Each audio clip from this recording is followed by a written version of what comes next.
Okay, good day. This is Sir Rial again. And in this video, I am going to discuss the content of your course syllabus. But before that, summarization lang tayo ng ating napag-usapan dun sa first video. Again, hindi kasama ang attendance sa grading system. 70% will be the passing percentage equivalent to 3.00. For working students, magpapaalam ahead of time. No deduction sa ating late submission, pero once na madaanan ko yan, ma-checkan ko ng isang buong class at late yung activity mo, automatic zero. Video discussion, learning modules, and some other instructions will be uploaded sa ating Google Classroom. CVSU Gmail account po ang gagamitan for submission. And we offer both synchronous and asynchronous classes, pero lahat ng discussion ko ay recorded video para anytime pwede niyo siyang panoorin. For synchronous classes, hindi naman siya mandatory, hindi siya required. Pero ang gagawin natin ay for some reviews or even some presentations or group activities, something like that. Okay. So I think we should start now. So Republic of the Philippines, Cavite State University, General Trias City Campus, Department of Arts and Sciences, course syllabus for first semester, academic year 2021 to 2022 with the course code BPsych 50 and the course title Introduction to Psychology. For the course description, a broad coverage of the conceptual and empirical foundations of psychology in its main fields. The discussion of the theories, concept, and empirical findings focuses on complex human behavior, how and why we think, feel, and behave the way we do, how we act and interact with others, and why and how we become the unique individuals that we are. So I just want to remind everyone na hindi po ito major subject. This is a minor subject. Pero this is a good foundation na para pag-aralan natin yung psychology because I want you to familiarize with the terms kasi magagamit niyo yan for your major subjects. Sa major subjects nyo, dun na siya pag-aaralang mabuti. Doon na siya hihimayin, doon na siya iisa-isahin. So ano ba yung four major subjects nyo? Theories of personality, abnormal psychology, clinical psychology, and psychological testing. Pero this is a good foundation ng course na psychology. Okay. So let us proceed with this one. So I will give you a copy of this course syllabus. Ganito nyo siya i-check or ganito nyo siya titignan.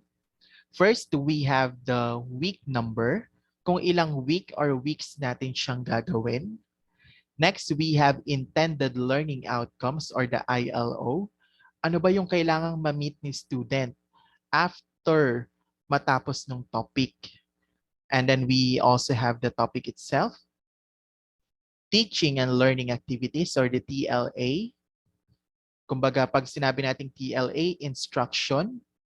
Mode of delivery, of course, distance mode kasi pandemic. Resources needed. Outcomes-based assessment or OBA. Ito naman yung output na kailangang ipasa or requirement.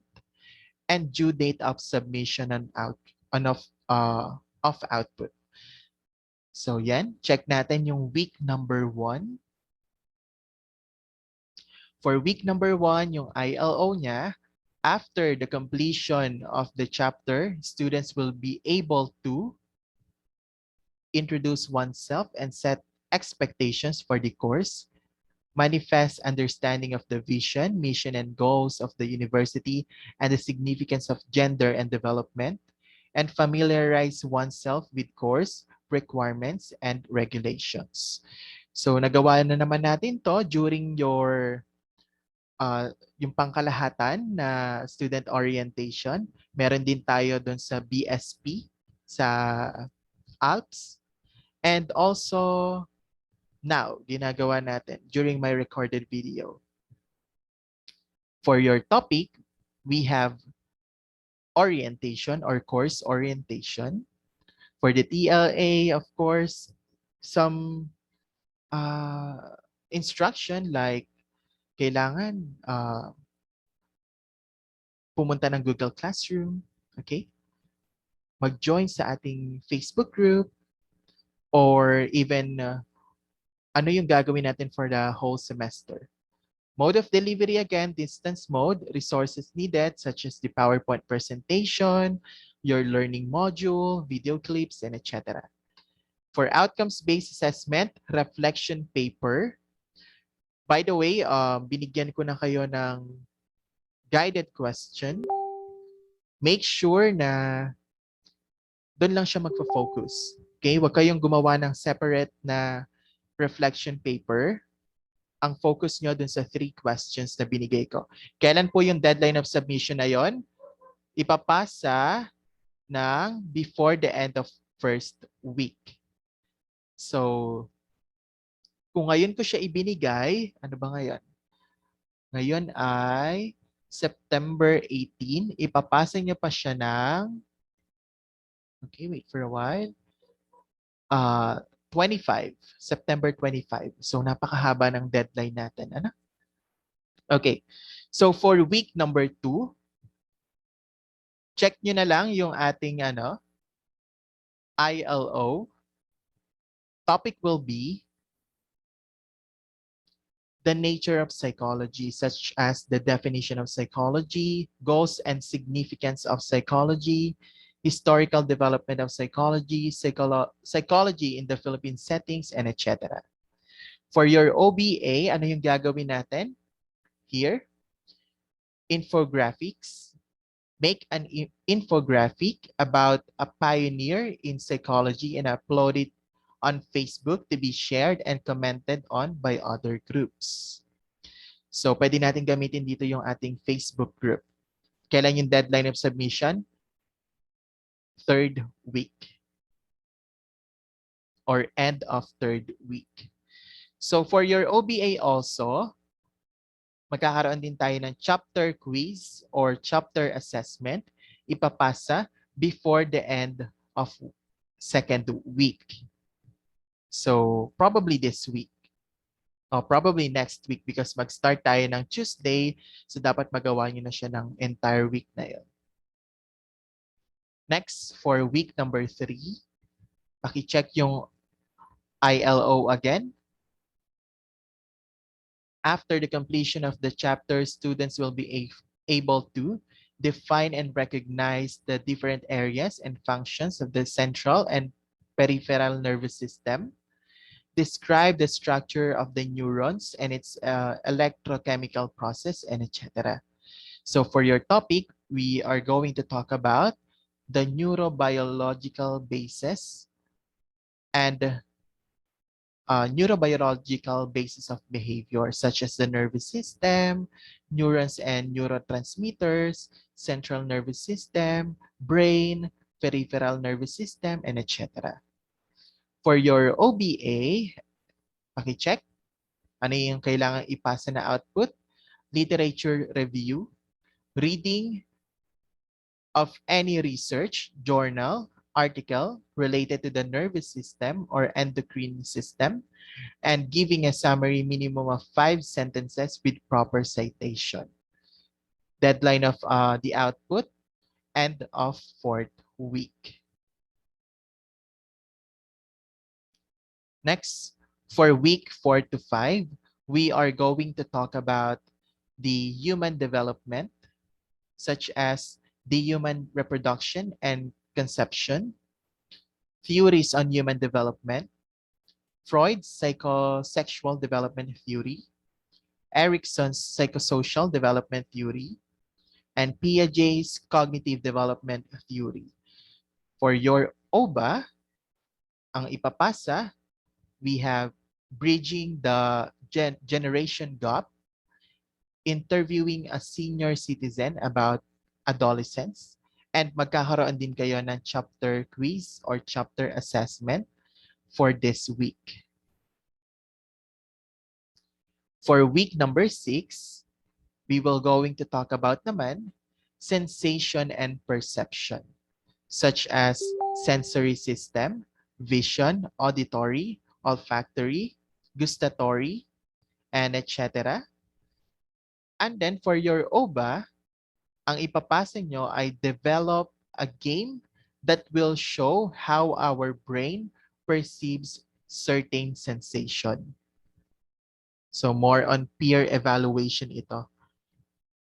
You also have the chapter quiz or chapter assessment for this one. But lahat ng instruction naman ay ilalagay ko sa inyong learning modules kung paano yung gagawin nyo. Okay? Yung ating course syllabus ay guidelines lang. Guidelines lang yan para makapag-advance reading kayo kung ano yung magiging topic natin for next meeting. Okay? Pero, I just want to remind everyone na dapat meron kayong notebook, tapos magsulat kayo ng mga terminologies para natatandaan nyo siya kasi sobrang dami niya. Sobrang dami ng kailangang pag-aralan. Kung ikaw ay psychology student, kailangan ikaw ay mabasa. Kailangan magaling ka mag-memorize sa totoo lang. Okay. Next, for week number 7, we will talk about consciousness and its altered states, such as the nature of consciousness, level of consciousness, sleep and dreams, sleep cycle, circadian rhythm, REM and NREM sleep, or REM and NREM sleep, sleep disorders, dreams and its essence, meditation, hypnosis, and psychoactive drugs. So for your OBA, you are going to submit dream descriptions activity. Kailan yung deadline of submission? End of week 8. We also have chapter quiz or chapter assessment. So ipapasa siya before the end of 8th week. For week number 8, we are going to talk about learning, such as the process of learning, theories on learning, such as the classical conditioning, trial and error learning, operant conditioning, and social learning. For your OBA, you are going to submit this one, develop behavior modification plan. Kailan ang deadline of submission? Week 9. Chapter assessment also, or summative assessment, will be given. Kailan ang deadline? Before the end of 8th week. And then for your week 9, we are going to have the midterm examination via Google Forms. So yung coverage niya simula sa week number 2, here, the nature of psychology, hanggang week number 8, learning. And then week number 10 natin, meron kayong 1 week na wala kayong gagawin. No? Bakasyon muna. I-refresh muna natin yung mga utak natin. Both teachers and also the students. For week 11, mag-start ulit tayo. We will talk about memory, such as the information processing model, types of memory system, sensory memory, short-term memory, long-term memory, and etc. For your OBA, you are going to have a reflection paper. So the deadline of submission of your reflection paper will be on its 12th week. And then magkakaroon din kayo ng chapter quiz or chapter assessment para sa topic na memory.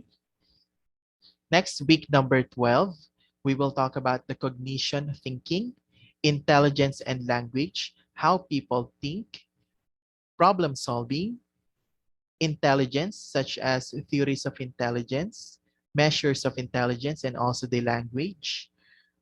For your OBA, magpapasa kayo ng essay on a cognitive advantage for bilingual individuals, or debate, street smart versus book smart. At meron ulit siyang chapter assessment or chapter quiz. For week 13, we will going to talk about the motivation and emotion, such as what is the definition of motivation, definition and importance of motivation, theories on motivation, emotions, emotional intelligence, and etc. For your OBA, you are going to have a reflection paper on the movie Inside Out. Deadline of submission before the end of 13th week. Chapter quiz also will be given. Deadline of submission before the end of week 13. Week 14, uh, we will going to have personality, such as nature of personality, theories of personality, psychodynamic theories. So dito, magkakaroon tayo ng brief na familiarization about the theories of personality.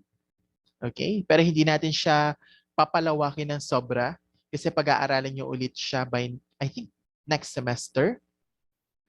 So for your OBA, you are going to submit a personality test. Take an online personality test. Okay. So deadline of submission will be before the end of week 14.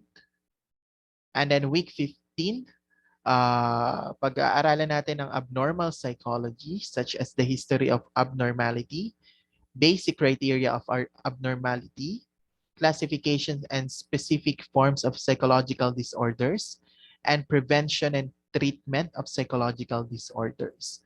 So again, for abnormal psychology, mas papalawakin natin siya by upcoming semesters, pero magbibigay na tayo ng terms and familiarization para sa subject na ito or sa course na ito. For your OBA, watch the documentary The Woman and with 15 personalities and give your insight. So I will give a guided question for this one. Ipapasa siya before the end of 15th week. And chapter assessment or chapter quiz will be given also. Deadline of submission will be 16th week. For week 16, we will going to have health, stress, and coping, such as what is stress, origin of stress, categories of stress, effect of stress, coping with stress. So napakaraming pag-aaralan, no? Ang daming terms na kailangang tandaan. For your OBA, you are going to develop an infographics regarding health, stress, and coping. Deadline of submission will be 17th week, and we will be given a chapter quiz or chapter assessment. Due date of submission will be before the end of 16th week. For week 17, we will going to practice of psychology in the Philippines, such as job opportunities for psychology graduates, RA 10029 or Psychology Act of 2009, Code of Ethics in Psychology. Very important tong topic na to. For your OBA, you will going to create an awareness video, blog, broadcast about RA 10029 or 11036 Mental Health Act. Deadline of submission will be 18th week. And you are going to have also a chapter assessment for this one.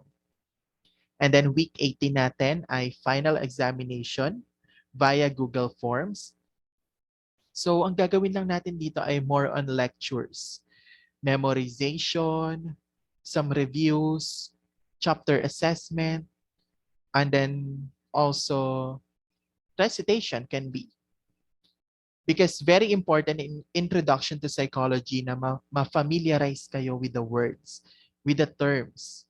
And then later on, magagamit niyo siya sa ibang mga subjects or courses nyo like abnormal psychology, psychological testing, theories of personality, and etc. It is good na magkaroon na kayo ng background para hindi kayo naliligaw kung ano ba talaga yung, bakit ko ba tinake talaga yung psychology na course. Okay? So, ayan. So, again, I am Sir Riel. So kung may mga questions kayo with regards sa ating course syllabus or may nalilito pa kayo sa kailangan natin gawin, open ang ating group chat. Okay? Pwede kayong mag-address ng inyong mga concerns. You can call me also. Gusto ko for my introduction to psychology course, magtulungan tayo. I will help you, pero tulungan nyo rin yung mga sarili nyo. Dapat nagbabasa ka palagi. If makita mo na, okay, next week we will talk about health, stress, and coping, mag-advanced reading ka na agad. Okay? And aside from that, hindi ko naman mabibigay yung full lesson kasi 1 week lang and 3 hours yung allotted time natin. No? Kaya I suggest sa inyo na magbasa. Magbasa. Very important na advance kayo sa ibang mga courses, especially sa ganitong field. Okay? Because soon to be, puro pag-aaral, puro studies, studies, studies yung gagawin nyo. Okay? For now, ano pa lang naman? Easy pa lang yung gagawin natin, yung mga lessons din natin. Pero soon, makaka-experience kayo dyan ng mas higher na level ng thinking. Okay?